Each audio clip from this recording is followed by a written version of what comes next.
Bismillahirrahmanirrahim. Assalamualaikum warahmatullahi wabarakatuh.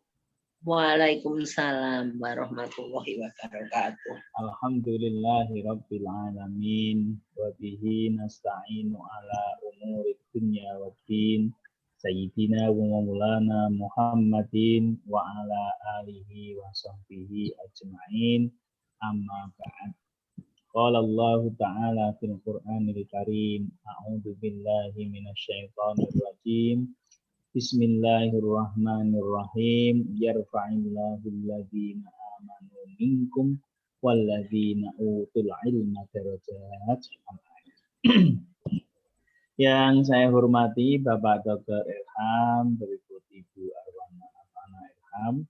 Kami hormati Ibu Saminingsih, Mbak Nia, dan adik-adik Mas Ata, Mbak Ataria, dan Mbak Alia yang sebentar lagi akan meneruskan studinya di negeri orang. Semoga diberi kemudahan, diberi kelancaran atas berkat doa dari Allah Subhanahu wa Ta'ala.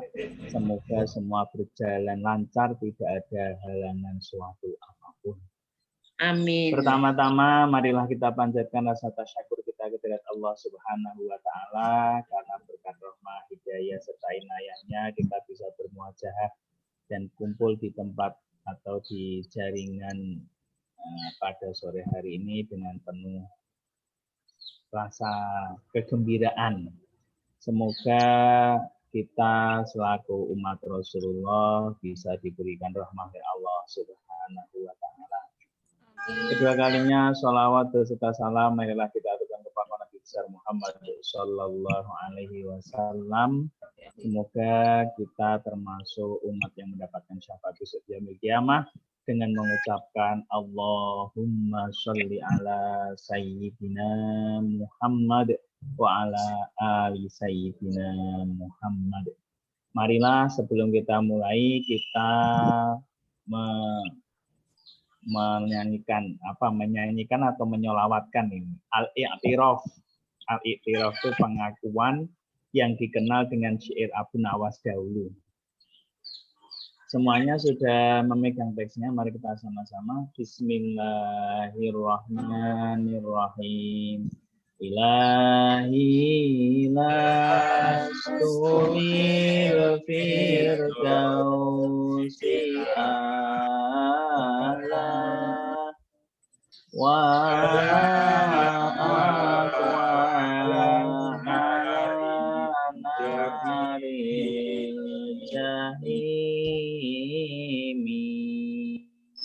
Paham beli taubata wa ghafir dunubi fa innaka ghafirun dzambil azimi dunubi ilahi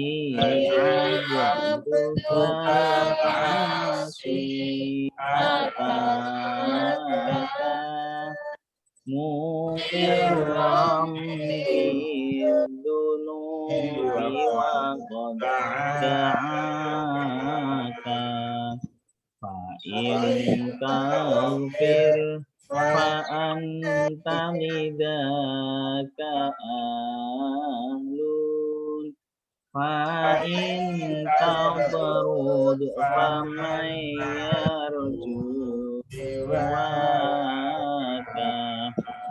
Alhamdulillah kita kita bisa bersama-sama melantunkan lagu Al-Iqtiraf. Sebetulnya ini adalah namanya Al-Iqtiraf, sebuah pengakuan dari Abu Nawas terkait apa yang sudah Abu Nawas lakukan, bahwasanya Abu Nawas itu termasuk orang penyair multivisi, orang yang penuh dengan canda, berlidah tajam, penghayal ulung, dan tokoh terkemuka dalam dunia sastra. Jadi pernah suatu ketika Ibnu Arabi menyatakan, aku telah bandingkan syair Abu Nawas dengan yang lain. Ternyata tidak aku temukan syair seindah miliknya. Nah, itu kalau nggak sastrawan itu nggak bisa membuat syair seperti itu. Dan itu bisa kita baca tiap minggu kan, alhamdulillah. Bapak Ibu yang kami hormati dan insya Allah kita semua dimuliakan oleh Allah Subhanahu wa Ta'ala.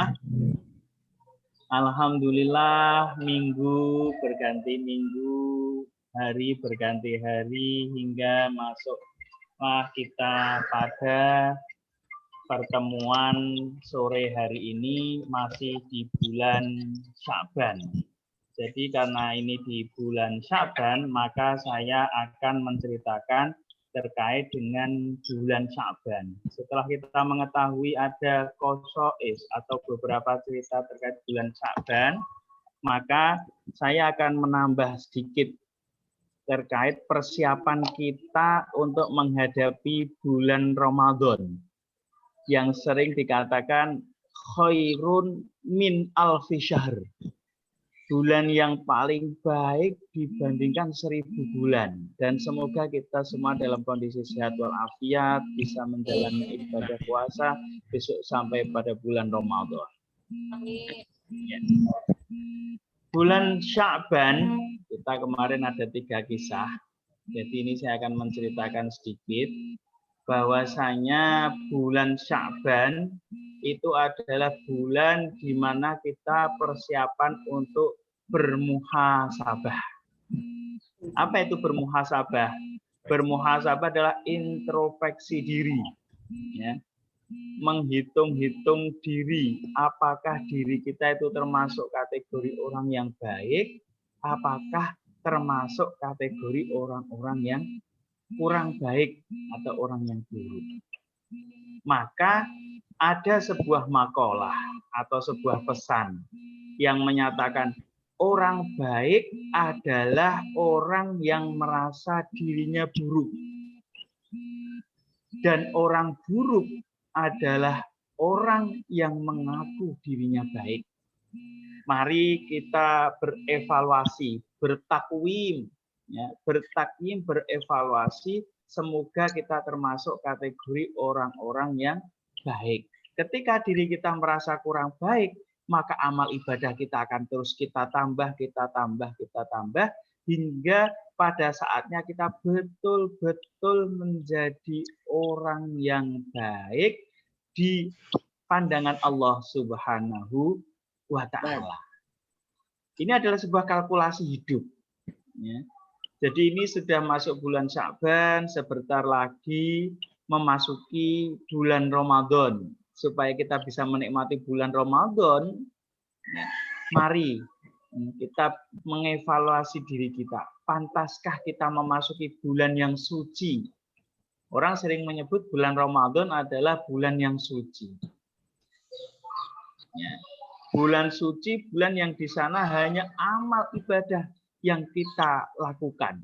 Bahkan dulu saya itu pernah waktu sekolah itu 1 bulan full pada bulan Ramadan itu libur. Ya, kalau tidak salah zamannya presidennya Gus Dur, 1 bulan full libur. Supaya kita bisa betul-betul mengimplementasikan, ya, amal ibadah kita pada bulan Ramadan. Bapak Ibu yang dirahmati oleh Allah dan adik-adik semua yang selalu pada gerbang kesuksesan.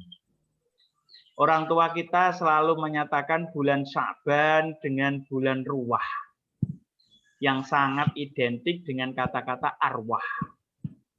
Maka bulan ruwah ini adalah sebagai penanda bahwasanya bulan Sya'ban ini adalah bulan yang paling tepat untuk mengingkatkan manusia akan wacana akhirat. Mulai dari sakaratul maut, mulai dari kematian, mulai dari kubur dan alam akhirat. Biasanya di bulan Ruah, bulan Sya'ban, kita selalu mengunjungi orang tua kita yang sudah meninggal. Kita selalu berdoa, semoga orang tua kita, simbah kita yang sudah meninggal terdahulu, mendapatkan ampunan dari Allah Subhanahu wa Ta'ala. Mereka merasa bangga mempunyai anak-anak seperti kita yang setiap hari mendoakan beliau sehingga di akhirat nggak pernah kosong atau nggak pernah sepi dari sesuatu yang namanya makanan-makanan yang ada di akhirat. Dan jangan sampai kita itu membuat malu kondisi kedua orang tua kita dengan amal ibadah yang kita lakukan selama di dunia. Jadi faedahnya ini sangat banyak bagi kita orang yang masih hidup. Sehingga apa? Dalam diri kita itu mempunyai rasa takut sehingga menghindari segala apa-apa yang dilarang oleh Allah Subhanahu wa Ta'ala.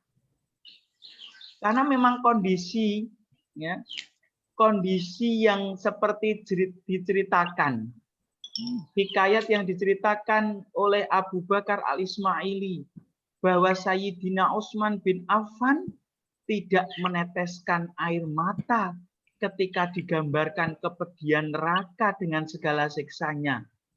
Tidak menangis ketika dijabarkan mengenai kedahsyatan hari kiamat. Beliau juga tetap kuat mendengarkan kehidupan tentang kehidupan di akhirat. Akan tetapi beliau menangis ketika diterangkan tentang kehidupan di alam kubur. Kenapa bisa demikian? Sayyidina Utsman yang kita kenal sebagai as-sabiqunal awwalun, orang-orang yang masuk Islam pertama kali, yang secara keimanan lebih kuat dibanding kita sebagai orang-orang yang awam akan pengetahuan agama. Itu saja menangis ketika diceritakan tentang kehidupan di alam kubur. Sayyidina Utsman mengatakan, jika saya berada di dalam neraka, saya masih bersama-sama manusia. Di hari kiamat nanti, saya juga masih bersama-sama dengan manusia yang lainnya.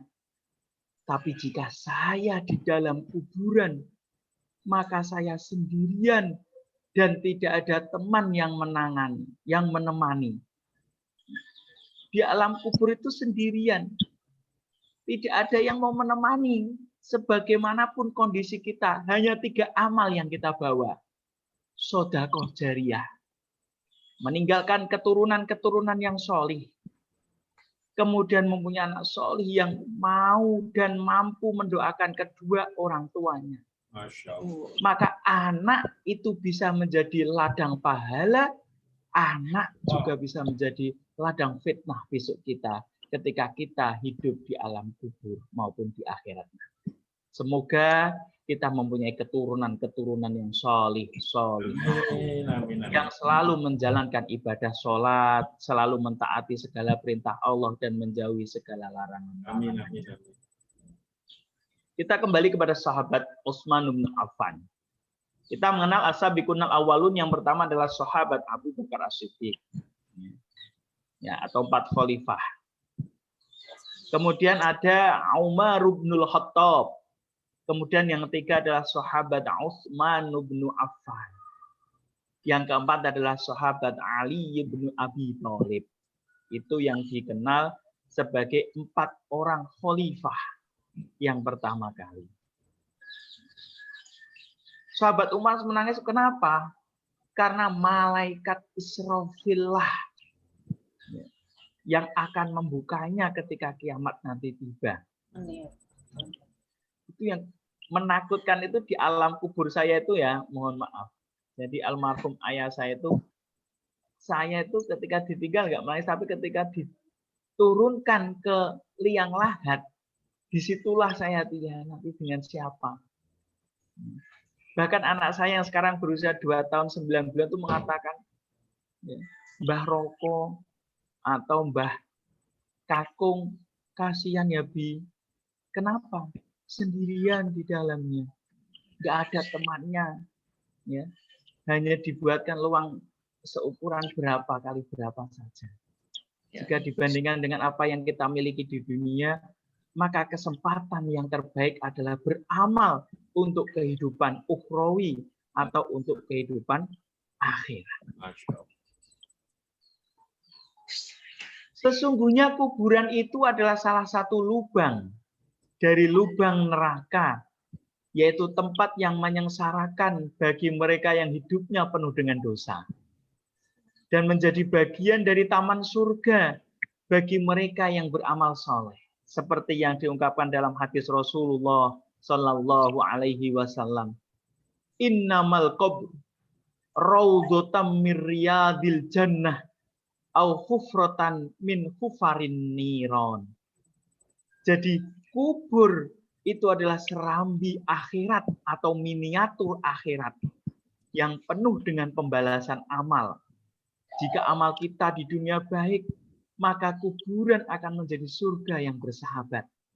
Tetapi jika amal kita di dunia penuh dengan maksiat, maka kuburan menjadi neraka dan musuh yang sangat jahat.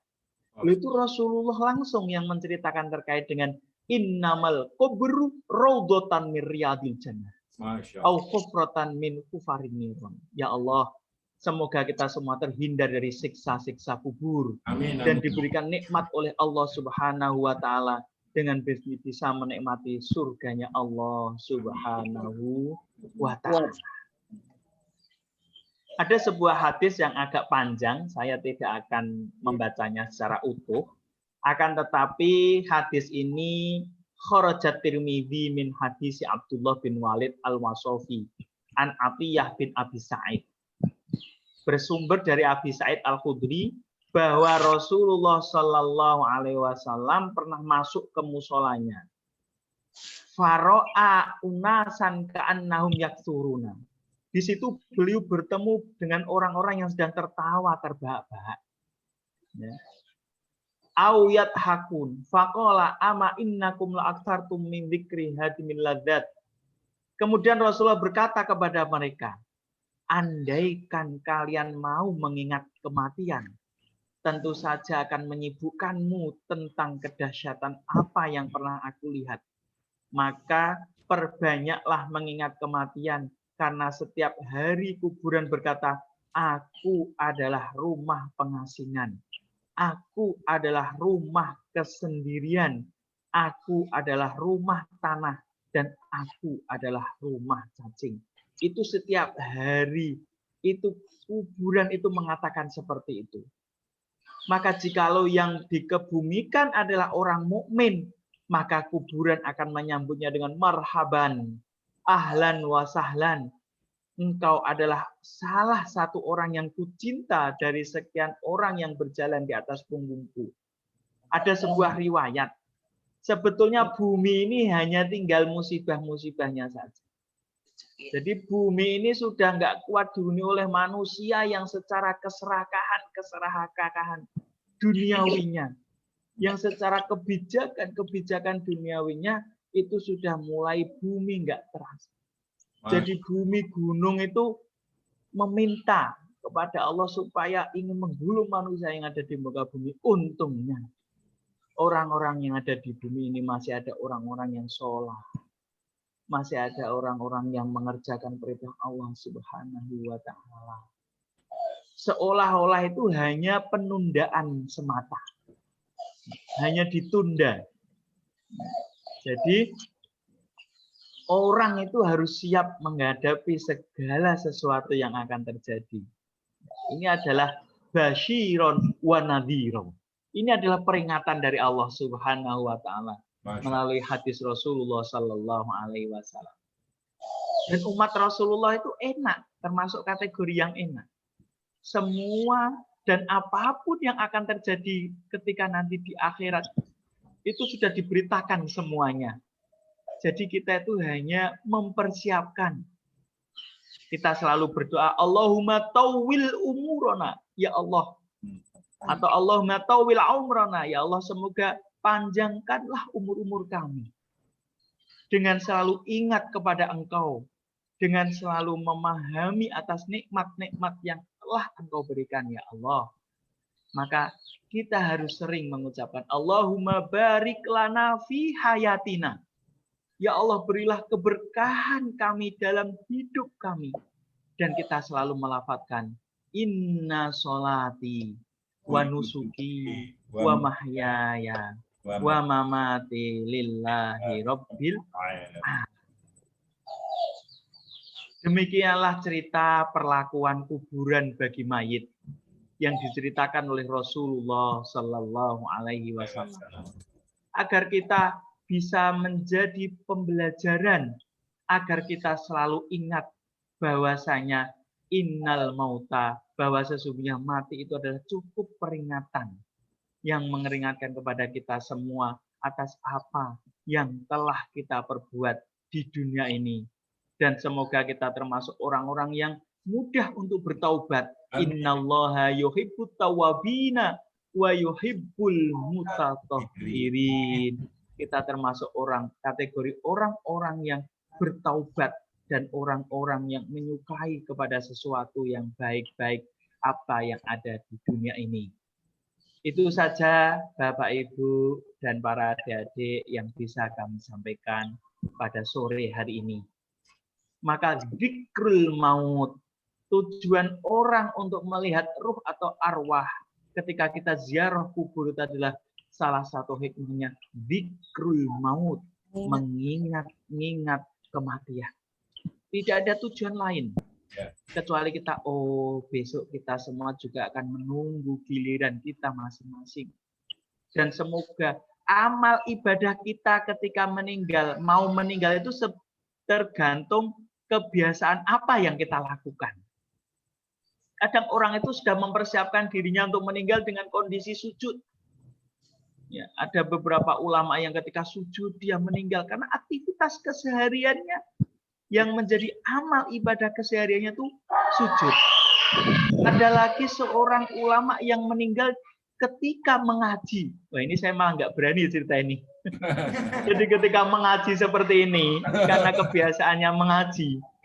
Jadi ketika mengaji, menerangkan tentang babakan yang ada di kitab tersebut, lama. Kemudian seperti ini. Meninggal. Pernah terjadi. Itu adalah, semoga kita meninggal dalam kondisi yang paling baik. Amin. Kondisi yang terbaik, kondisi yang paling dinanti-nantikan. Amin. Maka saya itu kadang kalau cerita kematian itu saya sendiri juga takut. Tapi bagaimana juga ini adalah balighu anni walau ayah. Ya, sampaikanlah dari Rasulullah walaupun itu dari Allah walaupun itu satu ayat.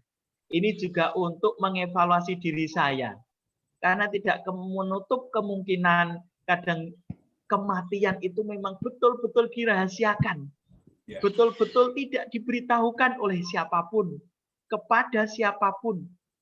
Orang terdekat pun kadang itu tidak diberitahu. Maka kita harus mempersiapkan yang datangnya tiba-tiba ini. Sahabat Utsman aja takut ketika kondisi dalam kubur, apalagi kita.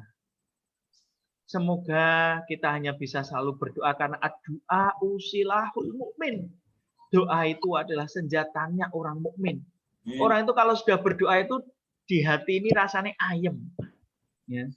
Ya Allah, semoga saya meninggal dalam kondisi husnul khotimah. Ya Allah, semoga saya meninggal dalam keadaan yang paling baik. Maka kita sering kadang shalawatnya di desa-desa, ya Allah, biha, ya Allah, biha, ya Allah, bi husnil khotimah, ya Allah, biha, ya Allah, biha, ya Allah, bi husnil khotimah. Itu yang selalu kita lantun-lantunkan. Ya. Allahumma barik lana fi Rajaba wa Sya'bana wa ballighna Ramadhana. Amin. Amin ya Rabbal alamin. Semoga kita semua diberi umur yang panjang, umur penuh dengan keberkahan. Umur yang ringan untuk beribadah kepada Allah dan menjalankan semua perintah Allah Subhanahu wa ta'ala. Cukup itu saja yang bisa saya sampaikan. Mohon maaf apabila ada kesalahan. wal afu minkum. Wassalamualaikum warahmatullahi wabarakatuh. Waalaikumsalam warahmatullahi wabarakatuh.